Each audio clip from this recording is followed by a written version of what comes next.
Muy buenos días, estudiantes. Acá voy a exponerles la última clase que me corresponde en el curso de genética.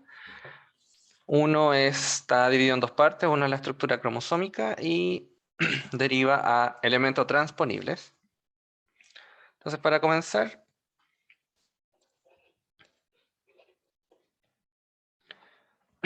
les comento acá que, bueno, ya me imagino que ya saben que el ADN está muy empaquetado dentro de la célula. De hecho, si es que fuera lineal y no estuviera comprimido, comprimido dentro de la célula por algún mecanismo, mediría al menos 2 metros de manera lineal el ADN de una célula humana. Entonces, para ello, el ADN tiene que estar enrollado, básicamente. Entonces, un primer mecanismo es que una enzima llamada topoisomerasa rompe, bueno, el ADN se compone de 2 hebras, entonces rompe una hebra y la hace girar sobre la otra hebra que queda sin romper o sin cortar, y así empieza a enrollar lentamente y empieza a observarse estructura de esta manera, como una lana que está siendo enrollada de la misma manera. Entonces, puede haber un sobreenrollamiento positivo, significa que la hebra está en sentido horario, el enrollamiento, y en cambio puede haber un sobreenrollamiento negativo, que significa que la hebra de ADN está en antihorario, y esta es la que está presente mayoritariamente en los sistemas biológicos, el sobreenrollamiento negativo.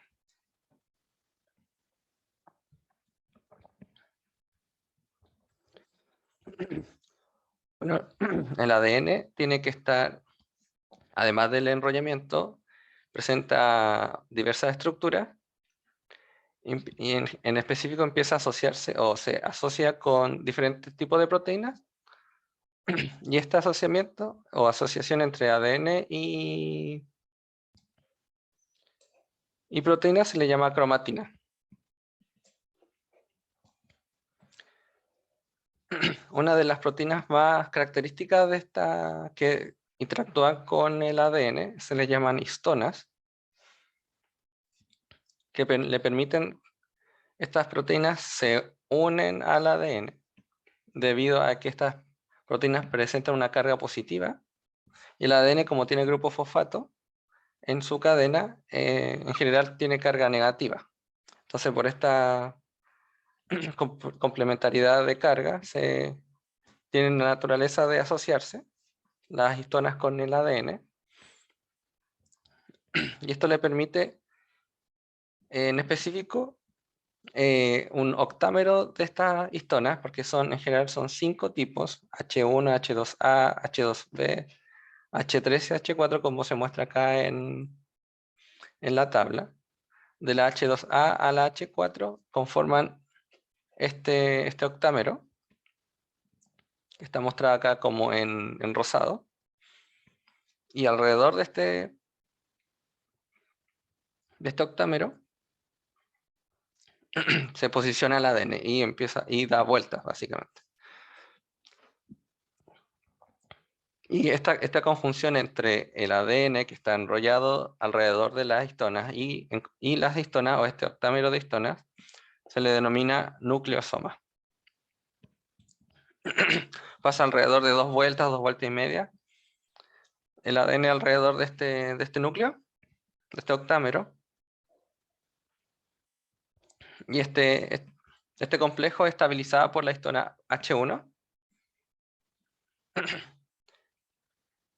y al final este nucleosoma empieza a interactuar con otros nucleosomas, empiezan a enrollarse entre ellos, a conformar estructuras más complejas,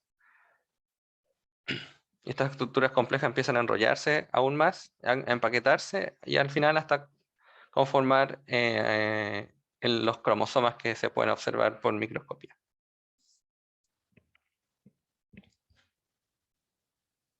Entonces aquí lo importante es que el ADN interactúa con proteínas y una de las más importantes que permiten el remodelamiento, el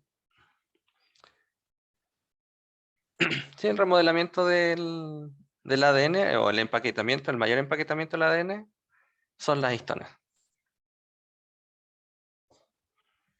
Entonces ya, como les dije anteriormente, el ADN que tiene carga negativa interactúa de manera fuerte con las histonas, que poseen un alto porcentaje de lisina y arginina, que son residuos de aminoácidos que presentan carga positiva. Como el ADN tiene carga negativa, pueden interactuar de manera constante. Sin embargo, estas histonas pueden ser modificadas. Hay dos tipos de modificaciones que sufren las histonas. Y estas modificaciones hacen que aumente la interacción con el ADN o la disminuyen. Entonces lo que pasa es que si es que hay una disminución de la interacción entre ADN e histona, este ADN se relaja y permite la introducción o que otras proteínas puedan interactuar con el ADN, como por ejemplo la ARN polimerasa. Entonces si hay una disminución de la interacción histona-ADN, va a aumentar la expresión de ese gen. De manera complementaria, si es que aumenta la interacción histona-ADN, va a disminuir la expresión de ese gen. O va a ser silenciado, básicamente. Como se muestra acá en este esquema. De manera específica, las histonas pueden ser metiladas. Las metilaciones son realizadas por histonas metiltransferasa y la remoción de la metilación están hechas por la histona demetiltransferasa. Y la metilación depende de dónde ocurra dentro de la histona, va a provocar que aumente la fuerza de interacción entre ADN e histona o la disminuye. Acá le muestro un caso, por ejemplo, la trimetilación de la cuarta lisina, así de específico es, de la histona 3, que se resume de esta manera, es una marca activadora de la expresión génica. O sea, disminuye la interacción histona-ADN, esa modificación de la histona 3. Sin embargo, la misma modificación, que es la trimetilación, pero en otra lisina, que es la séptima, la 27ª, es una marca represiva de la expresión. O sea, aumenta la interacción histona-ADN. También las histonas sufren acetilaciones. Bueno, está promovida por la histona acetiltransferasa. Y básicamente la acetilación disminuye la interacción ADN-histona, porque disminuye la carga positiva que presenta la histona. Entonces promueve la regulación de la expresión, promueve la expresión génica de los genes en los cuales está interactuando la histona.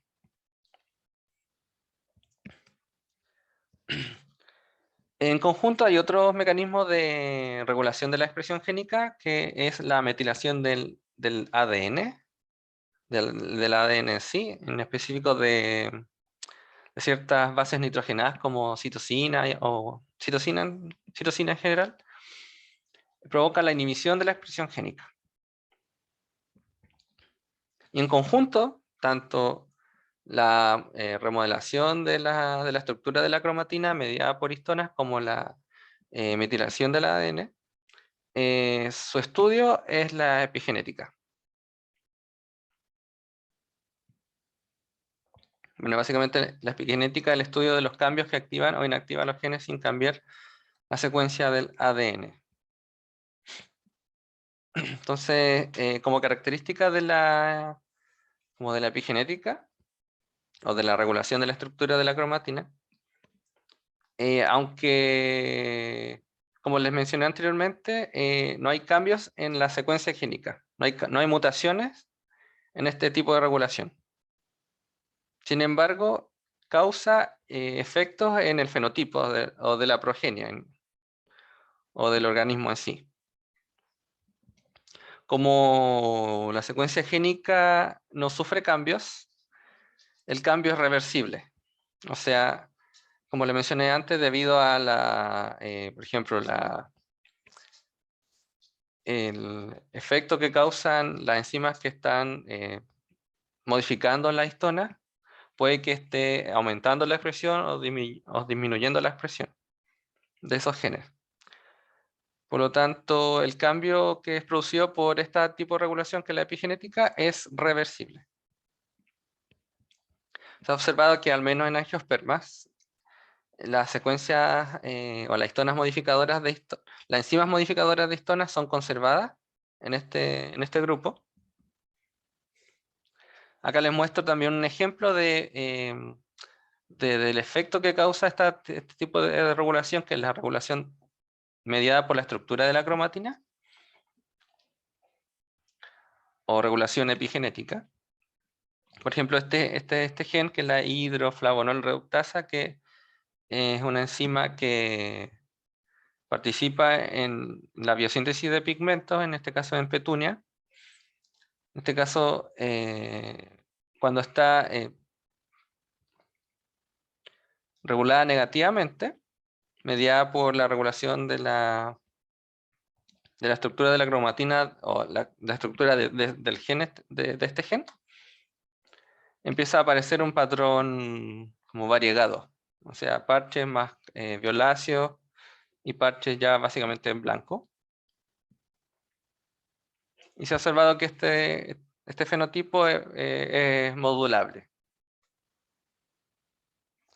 También se ha observado que el estrés biótico y el estrés abiótico inciden en la regulación o inciden en la expresión de genes importantes en la respuesta frente a estos estreses mediante la modificación de histonas o mediante la modificación de la regulación de la estructura de esos genes. Por ejemplo, les muestro acá que en presencia de sequía, el gen NCED3, que es un gen que está, una secuencia codificante para una proteína que participa en la biosíntesis de ABA, que es una hormona muy importante para que la planta pueda responder frente a sequía. Aumenta la expresión cuando se metila. Se metila la histona que está interactuando con este gen.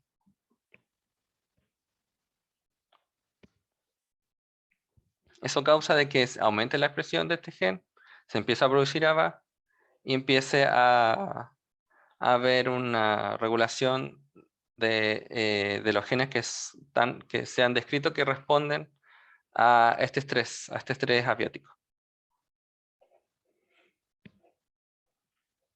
Y por último, una característica importante de este tipo de regulación es que como las marcas epigenéticas, eso significa que las modificaciones que están presentes en las histonas pueden permanecer en el tiempo, pueden haber un condicionamiento, promueven el fenómeno que se le denomina de memoria. Eso significa de que esta respuesta, o memoria o priming, estas respuestas pueden permanecer en el tiempo.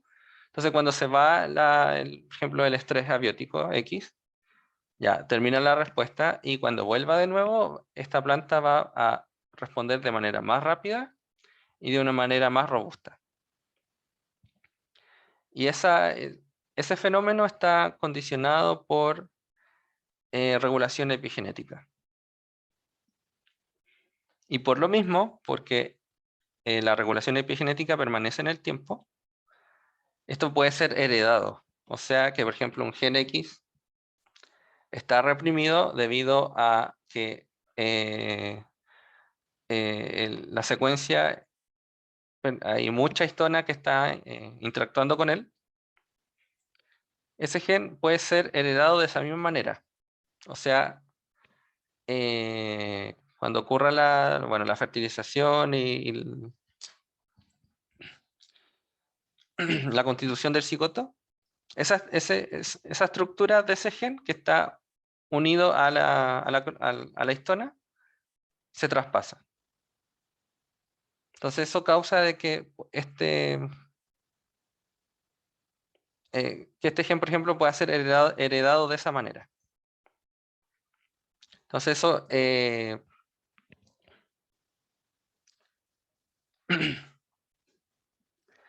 eso condiciona de que estímulos que, por ejemplo, impacten tanto en la madre como en el padre, puedan ser, o los efectos que causan esas condiciones en los genes o en cómo están estructurados los genes, a nivel de su estructura de la cromatina o del empaquetamiento que presentan estos genes, pueden ser heredados a la progenie. Y bueno, sin embargo, esa herencia es reversible, como les mencioné anteriormente. Entonces, hacemos una pequeña pausa y volvemos. Bueno, hemos vuelto. Acá les voy a pasar otra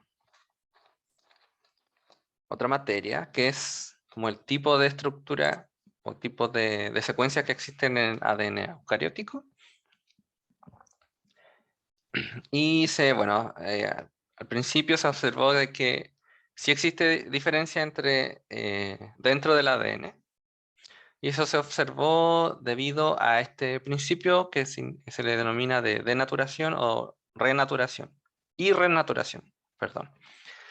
Esto significa que la denaturación ocurre cuando el ADN, como es de doble hebra, en presencia de altas temperaturas estas doble hebras empiezan a no interactuar entre sí. O sea, las bases nitrogenadas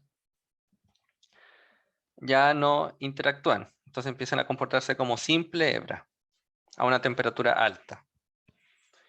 Y pues, como se muestra acá en el esquema. Y si uno empieza a bajar lentamente la temperatura, estas hebras empiezan a interactuar por complementariedad. O sea, la base nitrogenada, la adenina, empieza a interactuar con la timina, la citosina con guanina y viceversa. Entonces empiezan a adquirir propiedades de doble hebra. Hasta llegar a un punto de que ya la temperatura está tan baja de que todas las hebras todas las simples hebras ya son doble hebra. Esa estructura de simple hebra versus la doble hebra se puede observar con una absorbancia al 260 nanómetros, donde la simple hebra absorbe más y la doble hebra absorbe menos. Entonces, cuando hay un aumento en la temperatura, como les dije anteriormente, aumenta la absorbancia. Eso significa de que el ADN está en simple hebra, y cuando está bajo un punto X de temperatura, está en doble hebra. Y eso, como les mencioné acá, es debido a los dobles, a las pares de base que presentan, no, pares de base no, a los puentes de hidrógeno que presentan la base nitrogenada. Eso causa de que se interactúen entre sí. En este caso, citosina con guanina presentan 3 puentes de hidrógeno y timina con adenina 2 puentes de hidrógeno. Y en específico, en este gráfico se muestra que cuando está en la mitad, básicamente, por ejemplo, si esto es 1 y esto es 0,2, cuando esté 0,6 de unidad de absorbancia, significa de que está al 50% denaturado el ADN, y eso se le denomina la temperatura de melting. O sea, la temperatura a la cual el ADN se encuentra en un 50% denaturado.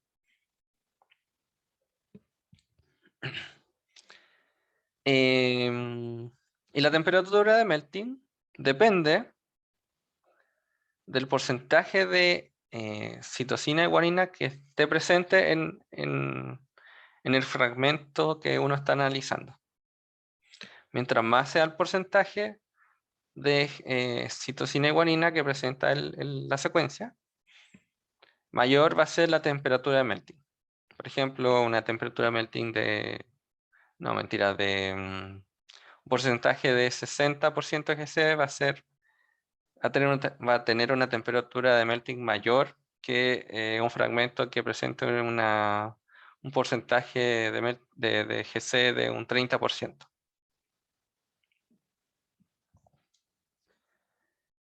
Esa fue una primera evidencia de que existían diferentes tipos de secuencias en el ADN, básicamente por su porcentaje de GC. Y eso causa de que haya una mayor temperatura de melting o diferencias en las temperaturas de melting dependiendo del fragmento. Y como truco, para secuencias cortas, por ejemplo partidores, se puede calcular la temperatura de melting de esta manera. Básicamente sumando las adeninas y las timinas en la secuencia directa. Por ejemplo, son 10 adenina con timina, serían 10 por 2, más 10 por 4, y sería 60 grados Celsius. Sería la temperatura de melting. Pero eso es ya como una aproximación simple de calcular la temperatura de melting. Porque experimentalmente sería hacer algo así. Tener el fragmento y analizar la absorbancia aumentando la temperatura lentamente o viceversa. Bueno, con la introducción de la genómica, que es el estudio del genoma, valga la redundancia, y el genoma es la secuencia total del material genético que posee un organismo, con técnicas más novedosas como más bioinformática. Se dio cuenta de que existen 3 tipos de ADN, dependiendo de la secuencia que presenta. Uno que son secuencias únicas, que básicamente son genes que codifican a proteínas.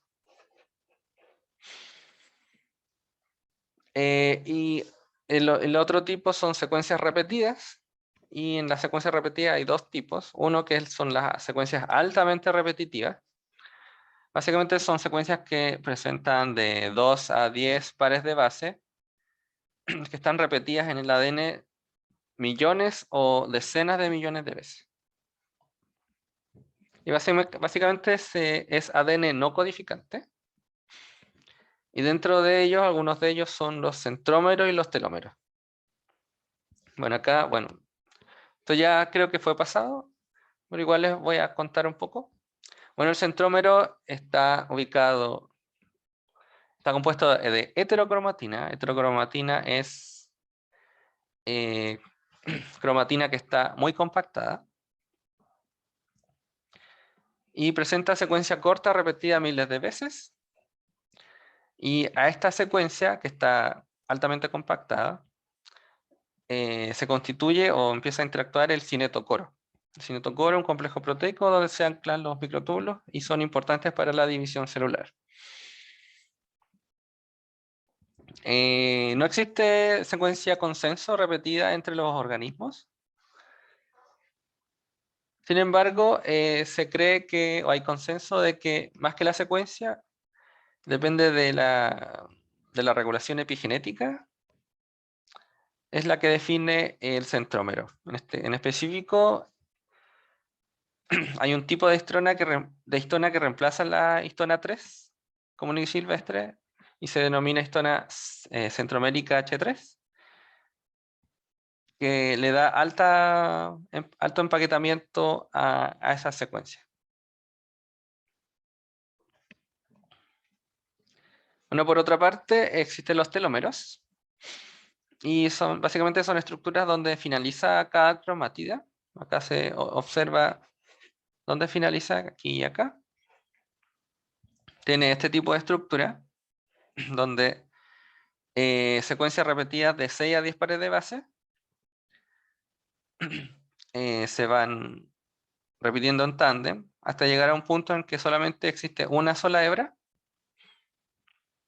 y esta hebra interactúa con una secuencia previa, básicamente por un T-loop le llaman. Además de esta complementariedad, existe un complejo proteico llamado telosoma que protege el telómero de ser acortado por la maquinaria de reparación del ADN. Eso significa de que, por ejemplo, si detecta la maquinaria de reparación de que hay una simple hebra en el genoma, es cortada. Entonces ahí empieza a cortarse los telómeros. Le había dicho anteriormente de que son secuencias repetidas, el telómero está compuesto de secuencias repetidas en tándem, y acá le muestro diferentes tipos de secuencias que han sido caracterizadas en diferentes organismos. Por ejemplo, en Arabidopsis se compone de 3 timinas, una adenina y después 3 guaninas.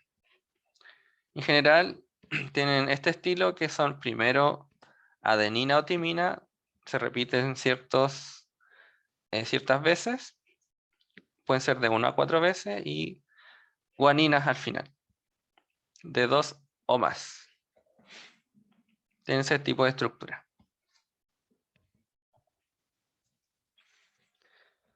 Bueno, les mencionaba que existen estas secuencias altamente repetitivas y también hay secuencias moderadamente repetitivas que se encuentran alrededor de 1000 a 10.000 veces dentro del genoma de un genoma eucariótico, perdón.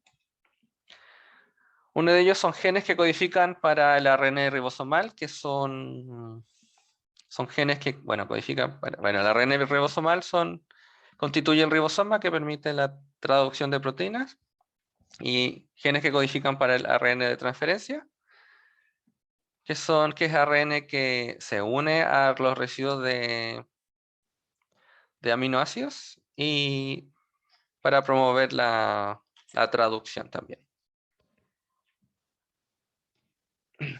También existen secuencias en tándem, que no se sabe muy bien cuál es su funcionalidad. Y existen también secuencias esparcidas dentro del genoma,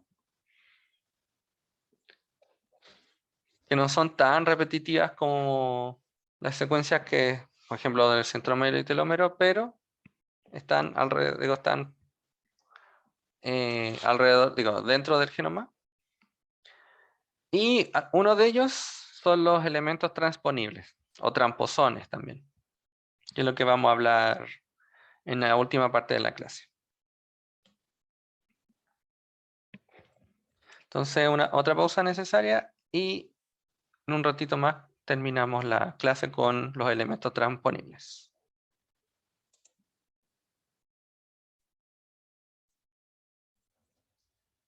Hola, buenas. Acá empezamos la última parte de esta clase que se centra en los tramposones. Básicamente un tramposón o elemento transponible es una secuencia de ADN que tiene la capacidad de saltar o insertarse en muchos lugares del genoma. Y de hecho, dentro de su secuencia, presenta genes codificantes para enzimas que se unen al tramposón y lo hacen insertarse en otro lugar del genoma. Esas enzimas se le denominan transposasas. El mecanismo de transposición o el movimiento de salto dentro del genoma o transposición es independiente de la recombinación homóloga, de hecho un mecanismo distinto a lo que se presenta en la recombinación homóloga. Los tramposones presentan una manera de identificarlos son en sus extremos, los cuales están esquematizados en verde aquí. Presentan extremos repetidos invertidos que van de entre 9 a 40 pares de bases, que extremos repetidos invertidos o reversos complementarios. Significa que si uno lee de 5' a 3', el extremo en este caso sería A, T, C, G, C, A. En el otro extremo del del elemento transposable o transponible presenta TGC GAT. Sin embargo, cuando se lee de manera reversa complementaria, o sea, leemos la cadena complementaria y al revés, o sea, hacia la izquierda, en el sentido de la hebra complementaria también sería 5', 3', de aquí para acá, se lee la misma secuencia que la otra, sería ATC GCA, y la directa sería ATC GCA. A eso se le denomina que los extremos son extremos repetidos invertidos. Este fenómeno se le denomina que son palindrómicos o palíndromes. Acá le muestro otro caso, que podría ser un extremo repetido invertido. Se lee ACA, GTT, CAG. Y en la secuencia, en la hebra complementaria, se lee ACA, GTT, CAG. De la misma manera que está en la cadena directa. Leyendo la C de la misma dirección, de 5', 3'. Es una característica de los tramposones. Puede contener la tramposasa u otros genes que no están ligados a la transposición. Por ejemplo, pueden tener genes que codifican para resistencia, proteínas que dan resistencia a antibióticos, por ejemplo. Y el mecanismo de transposición se detalla acá en este esquema, en el cual hay un corte que genera hebras pegadizas. No es un corte romo. Corte romo sería, por ejemplo, se corta GC aquí, sino que se genera un corte que genera extremos pegadizos. En los extremos de esos cortes se posiciona el elemento transposable o transponible. Entonces, estos dos eventos están promovidos por la tramposasa, este y este. El elemento transponible se liga a los extremos del DNA blanco u objetivo. Y los gaps que se generan por este evento de ligación son rellenados por la ADN polimerasa. Esta añadidura, la actividad de ADN polimerasa genera otro tipo de elemento o de característica que permite observar de que existe un elemento transponible, y es la generación de secuencias flanqueantes al extremo móvil. Estas secuencias no son parte del elemento transponible, sino que son una especie de huella de que hubo un evento de transposición en esa zona. Por ejemplo, este elemento transponible después puede salir de ese sector, pero va a quedar en estos elementos repetidos directos, que se originan por la acción de la ADN polimerasa. Entonces ahí, cuando existen estos repetidos directos, significa de que, o está la posibilidad de que en esa zona hubo un tramposón que saltó.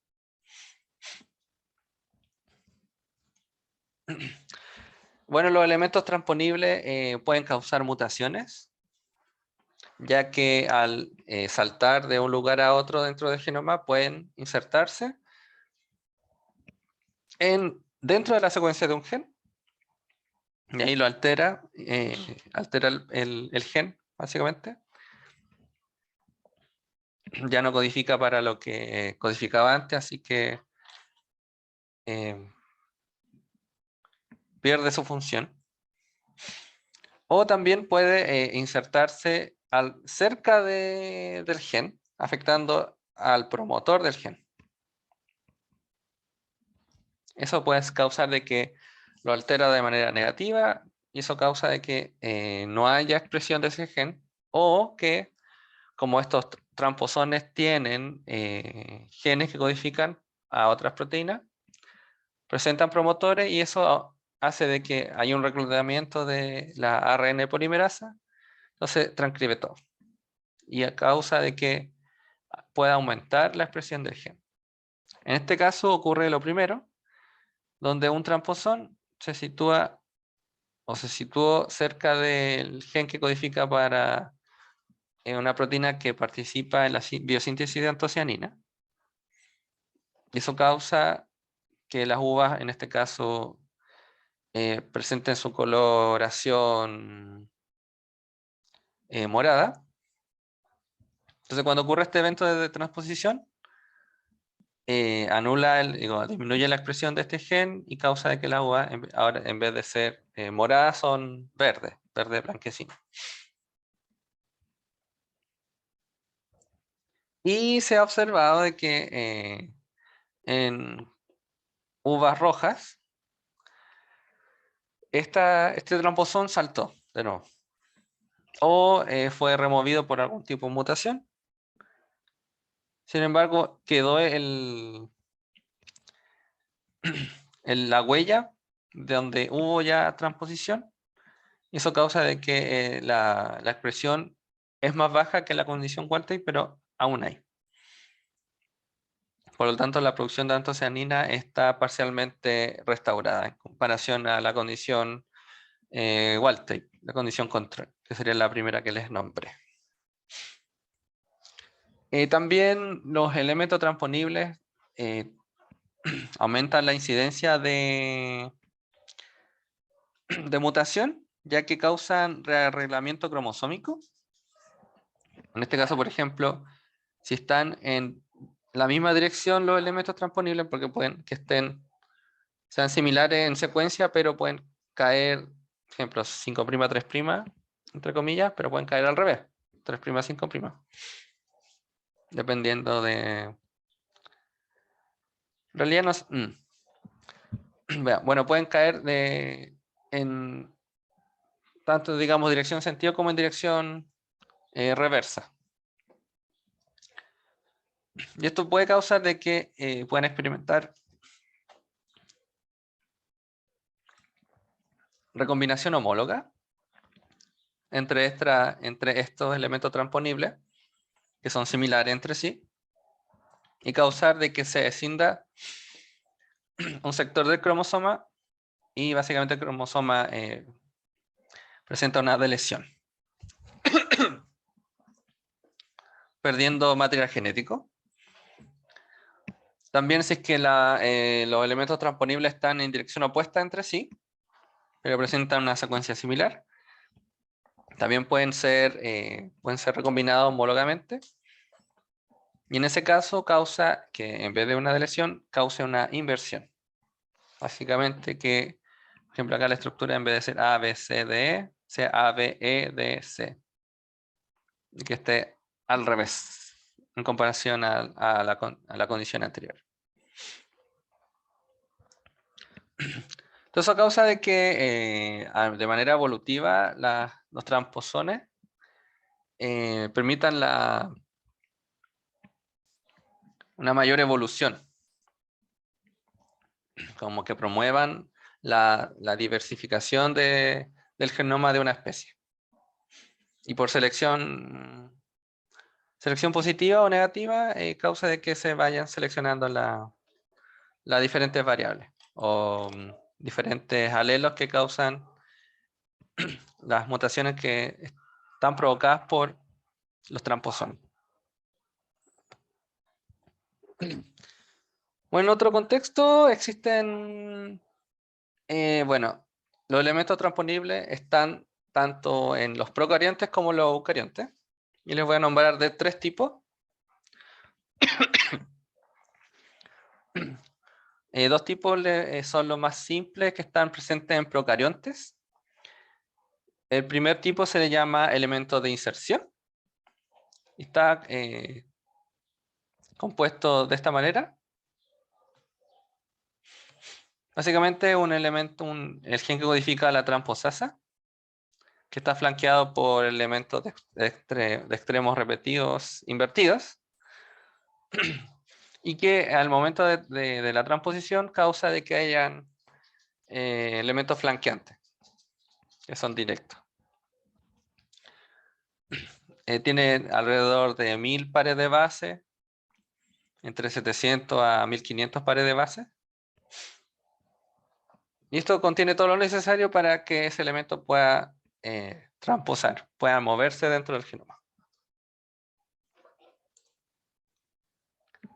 También existe otro elemento transponible que se le denomina transposón compuesto, que básicamente presenta dos elementos de inserción, 1, 2, que están cercanos entre sí. Por lo tanto, tienen la capacidad de movilizarse. Todo el cassette se puede movilizar de manera conjunta, de un lugar a otro. Por lo tanto, la secuencia que está entre los dos elementos de transposición, no, elementos de inserción, también se moviliza junto con ellos, de manera como bloque. Como se observa acá, presentan estos transposones compuestos, bueno, más o menos lógico, presentan una longitud más larga, va de los 2000, 2500 pares de base a los 10.000 pares de base. Y se han caracterizado varios, cuyos genes que están flanqueados por estos elementos de inserción presentan resistencia o otorgan resistencia a antibióticos, por ejemplo, resistencia a cloranfenicol, a tetraciclina, caramicina, etc.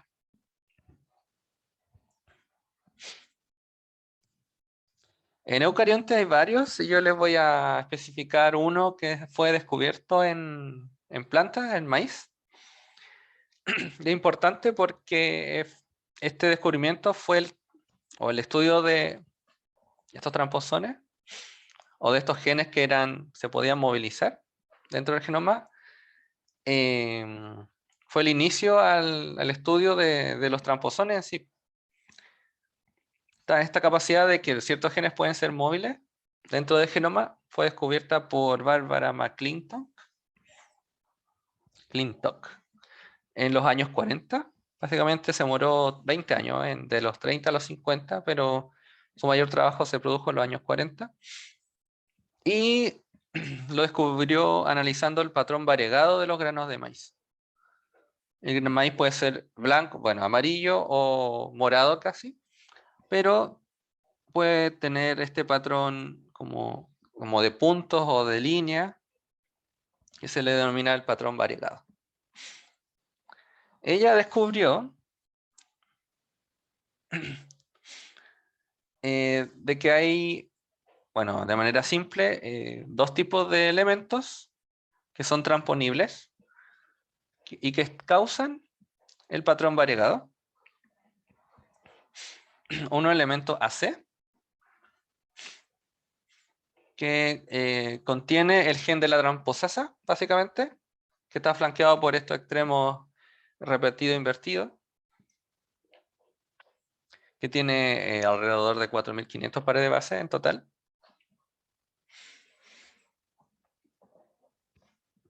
Y otro elemento, denominado DS, que tiene diferentes tamaños.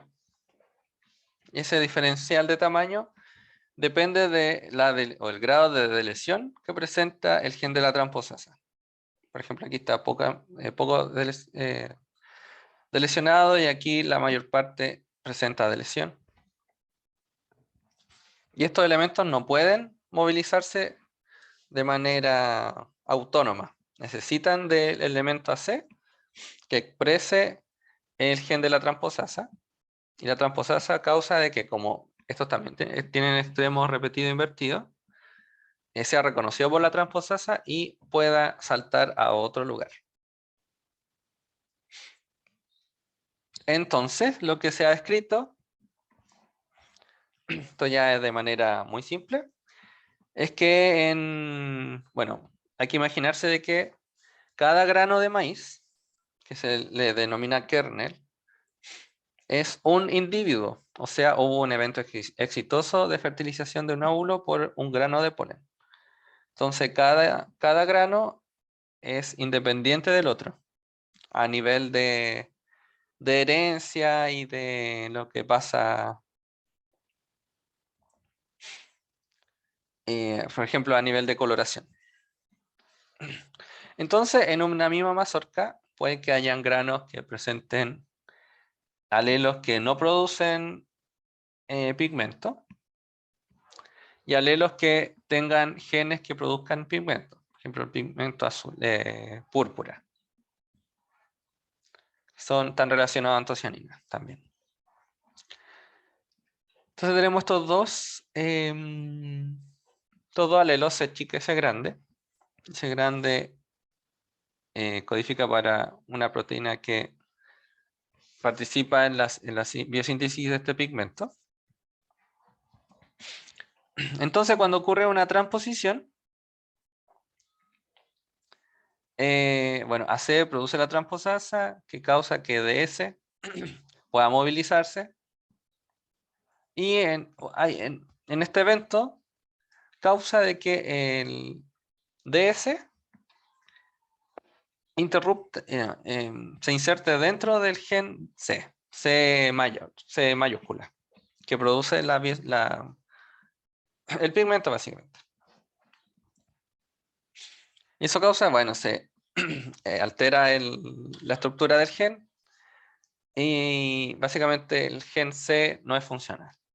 Y eso causa de que el grano de maíz, cuando sufre este tipo de transposición, sea verde, amarillo blanco. Y de otra manera, cuando hay un evento de transposición,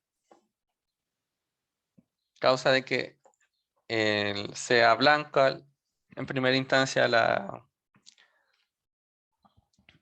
el grano de maíz, pero como aún está presente en la transposasa, este elemento DS puede saltar de nuevo. Entonces, dependiendo de cuándo salte en el contexto del desarrollo del grano de maíz, se va a observar diferentes tipos de parches. Parches donde tenga coloración más púrpura o más intensa, el evento de transposición ocurrió muy temprano en el desarrollo y el evento de transposición que ocurre más tarde se va a observar parches de color más tenue.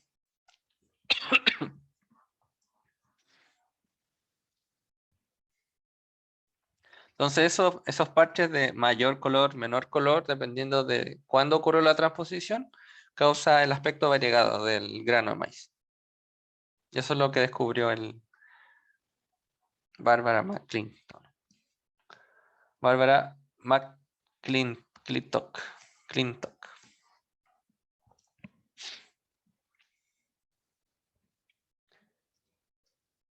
Bueno, y por último, hay otro tipo de tramposón que se llaman retotramposones. Bueno, todo lo que vimos anteriormente son tramposones de clase 2. Son los que poseen la tramposasa. Estos otro tipo de tramposones, los retotramposones, no presentan tramposasa. Sin embargo, pueden transponer porque en vez de movilizarse de un lugar a otro, transcriben, tienen un intermediario de ARN. Ese ARN se retrotranscribe con una transcriptasa reversa, produce un ADN de doble hebra y ese se puede posicionar en otro lugar del genoma. Esto causa de que, bueno, no necesitan de la transposasa para poder movilizarse entre comillas, sin embargo, no es que el mismo elemento se movilice, sino que se sintetiza un intermediario que se retrotranscribe y ese se puede insertar en otro lugar. como no necesitan la tramposasa, no necesitan de extremos repetido invertido, o sea, no se observan dentro del tramposón, pero como presentan inserción, digo, al insertarse igual, necesitan llenar estos huecos, estos gaps, en el momento de la ligación por la DNA polimerasa. Presentan también estas secuencias flanqueantes de secuencias flanqueantes del mismo sentido, que están especificados acá en púrpura. Como les mencionaba antes, no es que el elemento se movilice per se, sino que el intermediario se retrotranscribe y ese producto se inserta. Por esa característica, estos elementos son replicativos, o sea, van aumentando a través del tiempo.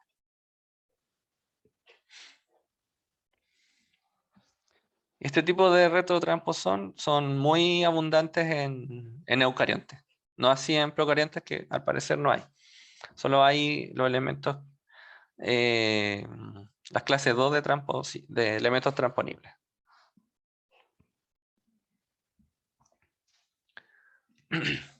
Así que eso es lo que les tenía como clase. Espero que estudien esto en el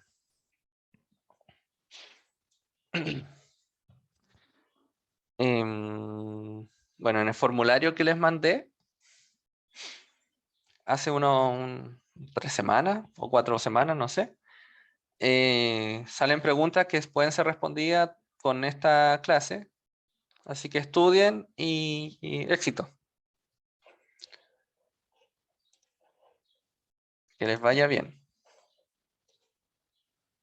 Y cualquier consulta pueden usar el horario de consulta, que es mañana miércoles. Y también el horario de ayudantía vamos a responder consultas. Así que nos vemos.